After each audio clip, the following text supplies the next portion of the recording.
Hello বন্ধুরা, আজকে আপনাদেরকে দেখাবো যে অন্নপূর্ণা যোজনার ফর্ম অনলাইনে কিভাবে ফিল আপ করবেন এবং কি কি ডকুমেন্টস আপনারা কাছে রাখবেন। তো এখানে যে ডকুমেন্টসগুলি দেখানো হয়েছে এগুলোর মধ্য থেকে সব কিছু লাগবে না, ঠিক আছে। এখানে Aadhaar card, voter card, ration card, PAN card, ব্যাংকের পাসবই এই সমস্ত কিছু দেখানো হয়েছে, কিন্তু মনে রাখবেন আপনাদেরকে এখান থেকে মাত্র আপনাদেরকে দুটি ডকুমেন্টস স্ক্যান করতে হবে, সেটা হচ্ছে ভোটার কার্ড এবং আধার কার্ড। এই ভোটার কার্ড এবং আধার কার্ড এর সাইজটা যেন 50 কেবি থেকে 200 কেবির মধ্যে হয় এবং স্ক্যানিং করার সময় আপনারা 100 থেকে 150 ডিপিআই, খুব বেশি হলে 200 ডিপিআই এর মধ্যে স্ক্যান করবেন, তাহলে সাইজটা 50 থেকে 200 কেবির মধ্যে থাকবে। এটা আপনার জেপিজে বা পিডিএফ ফাইলে আপলোড করতে পারেন, তো আপনারা পিডিএফ ফাইলই করবেন, ঠিক আছে। তো এখানে এই সমস্ত ডকুমেন্টসগুলো হাতের কাছে রাখবেন আর দুটি মাত্র স্ক্যান করবেন, আধার কার্ড, ভোটার কার্ড, ঠিক আছে। যদি আধার কার্ডটা আপনার বড় আধার কার্ড হয় তাহলে 1 ফিট করলেই হবে, যদি ছোট কাটা আধার কার্ড হয় তাহলে 2 ফিট করতে হবে। তো ভিডিও শুরু করার আগে সকলের কাছে অনুরোধ, যারা চ্যানেলটি সাবস্ক্রাইব করেননি তারা আমাদের এফডি কমিউনিকেট চ্যানেলটি সাবস্ক্রাইব করে রাখবেন নতুন নতুন ভিডিও পাওয়ার জন্য, আর যারা চ্যানেলটি সাবস্ক্রাইব করে রেখেছেন তাদেরকে অসংখ্য ধন্যবাদ। তো চলুন, অন্নপূর্ণা যোজনার ফর্ম ফিল আপ করার জন্য এই যে অফিসিয়াল ওয়েবসাইটটি দেখছেন, এই ওয়েবসাইটে আপনারা যাবেন। এটি আমি ভিডিওর ডেসক্রিপশন বক্সে দিয়ে দেবো, এখান থেকে আপনারা লগ ইন করতে পারবেন। তো এখানে প্রথম যে ইন্টারফেসে আপনারা দেখতে পাচ্ছেন, এখানে আপনাকে ডিস্ট্রিক্ট সিলেক্ট করতে হবে এবং একটা ভ্যালিড মোবাইল নাম্বার দিয়ে রিকোয়েস্ট ওটিপি করতে হবে। তো প্রথমে আপনাদের ডিস্ট্রিক্ট দেবেন, তারপর আপনারা মোবাইল নাম্বার দেওয়ার পর আপনার ক্যাপচা কোডটা দিয়ে এখানে ওটিপি করবেন। ওটিপি আসার পরে ওটিপিটা দিয়ে যখনই সাবমিট করবেন আপনার কাছে এরকম একটা ইন্টারফেস আসবে। এই ইন্টারফেস যেটা আসবে, এখানে যে তথ্যগুলো দিতে হবে, basic information, ration card details, asset details, income details এবং আইডেন্টিটি, লাস্টে গভর্নমেন্ট স্কিম, ঠিক আছে। এবং সর্বশেষ যে অপশনটা আছে ডিক্লারেশন, আর এখানে অ্যাড মেম্বার করে বাকি মেম্বারগুলো আপনাকে অ্যাড করতে হবে, আর লাস্টে ডিক্লারেশন করে সাবমিট করতে হবে। তো বেসিক ইনফরমেশনের আপনারা যেগুলো ফিল আপ করবেন, এখানে সমস্ত তথ্যগুলো হেড অফ দ্য ফ্যামিলি যিনি আছেন তিনাকে ফিল আপ করতে হবে, ঠিক আছে। তো হেড অফ দ্য ফ্যামিলির এই তথ্যগুলো আপনারা এখানে ফিল আপ করবেন। কি কি ফিল আপ করবেন দেখুন, প্রথমে নাম আধার কার্ড অনুযায়ী ফিল আপ করবেন, তারপর আধার কার্ড অনুযায়ী ডেট অফ বার্থ দেবেন, এখানে জেন্ডার সিলেক্ট করবেন, এখানে ক্যাটাগরি সিলেক্ট করবেন, এসসি এসটি ওবিসি জেনারেল যেটা হবে, তারপর একটা মোবাইল নাম্বার দেবেন এবং আপনার ফ্যামিলিতে, অর্থাৎ আপনি যে ফর্মটা ফিল আপ করছেন আপনার সেই ফ্যামিলিতে কয়জন ব্যক্তি, টোটাল মেম্বারের সংখ্যা এখানে লিখতে হবে। এরপর ডিসেবিলিটি স্ট্যাটাস, অর্থাৎ যদি কোনো প্রতিবন্ধী থাকে তাহলে ইয়েস করবেন, না হলে নো করবেন। প্রতিবন্ধী অর্থাৎ যিনি হেড অফ দ্য ফ্যামিলি যার ফিল আপ করছেন তিনি যদি প্রতিবন্ধী হন তাহলে ইয়েস করবেন, না হলে নো করবেন। পরের কলামে আধার নাম্বারটা দেবেন হেড অফ দ্য ফ্যামিলি যাকে রাখছেন, তারপর হেড অফ দ্য ফ্যামিলির অ্যাড্রেসটা এখানে দেবেন, ডিস্ট্রিক্ট দেবেন, এরিয়া টাইপে এখানে রুরাল না আরবান, অর্থাৎ গ্রামীণ না শহরে সেটা সিলেক্ট করবেন, পিনকোড দেবেন, পুলিশ স্টেশন সিলেক্ট করবেন। তো এগুলো দেখুন, এখানে রুরাল এবং আরবান দুটো অপশন আছে, এখান থেকে গ্রামের ক্ষেত্রে রুরাল এবং শহরের ক্ষেত্রে আরবান করতে হবে। নিচে ভোটার কার্ড ডিটেলসে ভোটার কার্ডের নাম্বার, আপনার বিধানসভা ক্ষেত্রের নাম এবং পার্ট নাম্বার, অংশ নাম্বার কোথায় পাবেন, আপনারা ভোটার লিস্টে পাবেন, বা এবছর যে ভোট দিয়েছিলেন আপনার বাড়িতে যে ভোটার কার্ডের স্লিপ দেওয়া হয়েছিল সেখানে পেয়ে যাবেন। তো দেখুন এই তথ্যগুলো আমি ফিল আপ করে দিলাম। ফিল আপ করে দেওয়ার পর এরপর নিচে আপনাকে কি করতে হচ্ছে, আধার কার্ডটা আপলোড করতে হচ্ছে। আধার কার্ডের আপলোড যখন করবেন 50 কেবির থেকে 200 কেবির মধ্যে পিডিএফ ফাইল আপলোড করবেন। আমি এখানে আপলোড করে দিয়েছি। যদি আপনারা আপলোড করার পর দেখতে চান তাহলে আপলোড করার পর ভিউ অপশনে ক্লিক করতে হবে, এখানে একটা ভিউ অপশন দিয়ে দেবে, ঠিক আছে। তো দেখুন আধার কার্ডটা আমি এখানে আপলোড করছি, দেখুন আপলোড হচ্ছে। আপলোড হওয়ার পর দেখুন ভিউ অপশন দিয়েছে, এই ভিউ অপশনে ক্লিক করলে দেখাবে, তারপর নেক্সট অপশনে ক্লিক করলাম, দেখুন আধার কার্ডটা ভিউ করে দেখাচ্ছে। আধার কার্ড যখনই ভিউ অপশনে ক্লিক করেছি এখানে দেখাচ্ছে আপলোড হয়ে গেছে। এবার ফ্যামিলি ডেমোগ্রাফিক অ্যান্ড আধার, ঠিক আছে, এখানে টোটাল অ্যাড্রেসটা ফিল করা হচ্ছে, ঠিক আছে।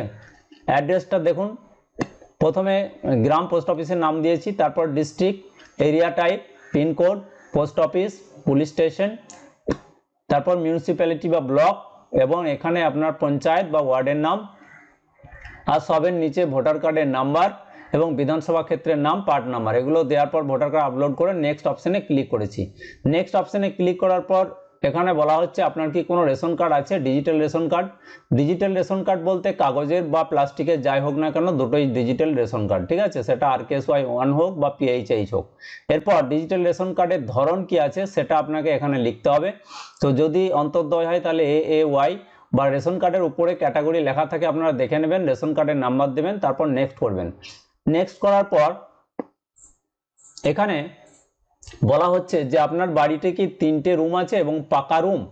যদি 3টে রুম থাকে আপনার ফ্যামিলির ক্ষেত্রে, তাহলে আপনারা ইয়েস করবেন, অন্যথায় আপনারা নো করবেন। অর্থাৎ আপনার ফ্যামিলিতে 10 জন মেম্বার একটি বাড়িতেই থাকেন, 5টা রুম আছে কিন্তু আপনার রুম একটাই, তাহলে আপনি সেখানে নো করবেন, 3টে রুম যেহেতু আপনার নেই। তারপর এখানে আপনার ফ্যামিলির কোনো জমি জায়গা আছে কিনা, যদি থাকে তাহলে ইয়েস করবেন এবং জমির পরিমাণটা ডেসিবেলে দিয়ে দেবেন এখানে। আর যদি নো হয়, জমি জায়গা না থাকে, তাহলে নো করবেন, ঠিক আছে। তারপর বলা হচ্ছে যে বাড়িতে কোনো 4 চাকা গাড়ি আছে কিনা। যদি 4 চাকা গাড়ি কোনো প্রাইভেট কার থাকে অর্থাৎ নন কমার্শিয়াল, তাহলে সেটা ইয়েস করবেন, না হলে নো করবেন। আর গাড়ি থাকলে গাড়ির নাম্বারটা দিতে হবে, রেজিস্ট্রেশন নাম্বারটা, আর না থাকলে নো করবেন। তারপর হেলথ ইন্স্যুরেন্স থাকলে সেখানে হেলথ ইন্স্যুরেন্স ইয়েস করবেন, না হলে নো করবেন। এরপর বলা হচ্ছে আপনি কি ট্যাক্স দেন, এটা নো করবেন যদি ট্যাক্স না দেন, আর দিয়ে থাকলে ইয়েস করবেন। তারপর প্যান নাম্বার আছে কি নেই, যদি প্যান নাম্বার থাকে তাহলে ইয়েস করে প্যান নাম্বারটা এখানে দেবেন।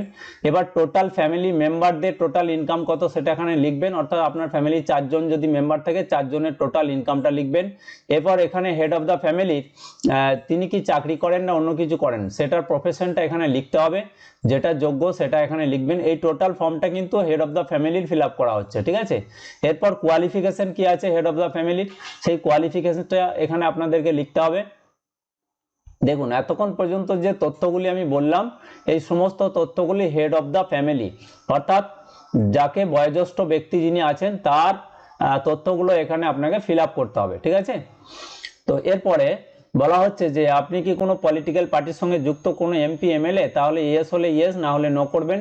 আপনি কি পেনশন পান, ইয়েস হলে ইয়েস, না হলে নো করবেন। আপনার কি GST আছে, যদি নো হয় নো করবেন, তারপর নেক্সট করবেন। নেক্সট করার পর দেখুন এখানে অপশন এসছে যে আপনারা কি CA তে অ্যাপ্লাই করেছেন, যদি অ্যাপ্লাই করে থাকেন তাহলে লিখবেন, আর না হলে নট অ্যাপ্লিকেবল। এবং 2026-এ SIR এর নাম বাদ গেছে কিনা বা অ্যাপিল করেছেন কিনা, কোনো কেস পেন্ডিং আছে কিনা, যদি থাকে তাহলে ইয়েস করবেন, কেস নাম্বার দেবেন, না হলে নো করবেন।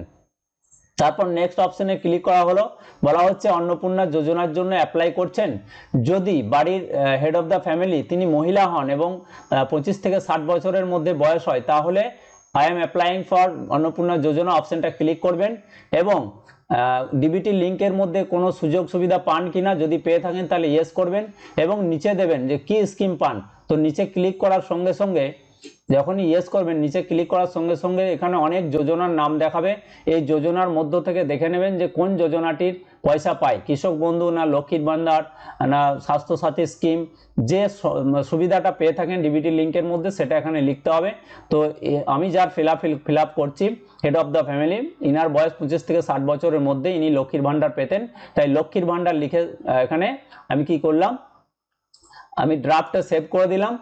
আর অবশ্যই লক্ষ্মীর ভান্ডারটা রাখতে চান না সেটা নো অপশনটা ক্লিক করবেন, ঠিক আছে। এটা কিন্তু আপনারা ইয়েস করবেন না। তারপর আপনারা প্রথম মেম্বার যখন head of the family save হয়ে গেল, দ্বিতীয় মেম্বার এখানে আপনাকে অ্যাড করতে হবে, ঠিক আছে। দ্বিতীয় মেম্বার নাম্বার 2 অটোমেটিক চলে এসছে। এবার মেম্বার 2 কি অ্যাডাল্ট না চাইল্ড সেটা লিখতে হবে, যদি চাইল্ড হয় চাইল্ডের তথ্য দিতে হবে, চাইল্ড অর্থাৎ 18 বছরের নিচে হলে।